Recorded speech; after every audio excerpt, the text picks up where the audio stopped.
Bharatiya Janata party, Hindu ధర్మాన్ని కాపాడే party Bharatiya Janata party.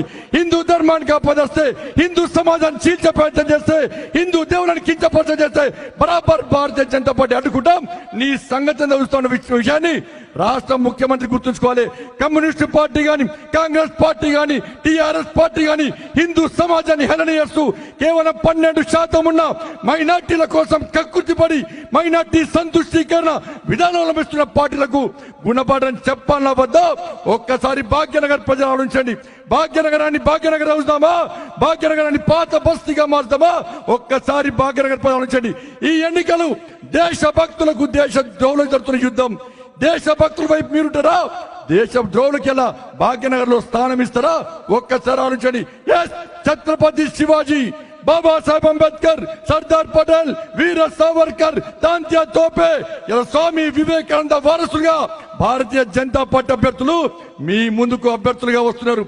Osama bin Laden, Afzal గురు, Yakub even, Aurangzeb, Babur, Akbar వారసులుగా ఇలా టిఆర్ఎస్ పార్టీ, ఎంఏ పార్టీ నాయకులు అభ్యర్థులుగా మీ దగ్గరకు వస్తున్నారు. వాళ్ళు కావాలా, మేము కావాలా? భాగ్యనగర్ ప్రజలు ఆలోచించండి. ఇదే కార్పొరేషన్ గడ్డ మీద, ఇదే కార్పొరేషన్ మీద కాసేపు జెండా రెపరెపలాడన్నా, ఇలా పింక్ కలర్ జెండా, పచ్చ జెండా రెపరెపడాలన్నా ఒక్కసారి భాగ్యనగర్ ప్రజలు ఆలోచించండి.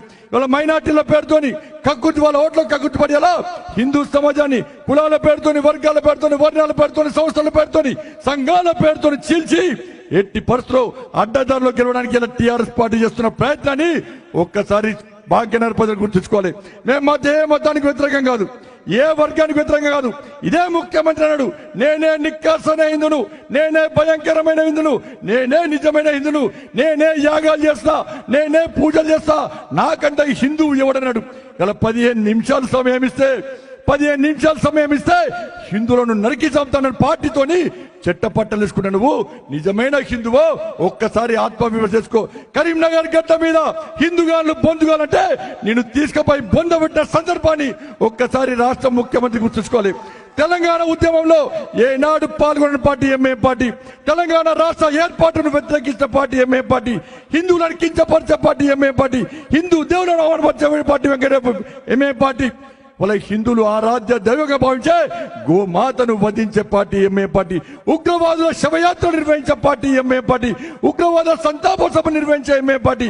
వాళ్ళ ఆ పార్టీతో చెట్టపట్టలు వేసుకుంటే నేను నిజమైన హిందూగా హిందూ సమాజం ఏ విధంగా గుర్తిస్తుందో ఒక్కసారి ముఖ్యమంత్రి ఆలోచించుకోవాలి. అందుకే సోదరులారా, మంచి అవకాశం భాగ్యనగర్ ప్రజలకు వచ్చింది. దుబ్బాకలో తెలుసు, ఎలా దుబ్బాకలో ఇలా ప్రజలు నరేంద్ర మోడీ గారి నాయకత్వం చూసి, నరేంద్ర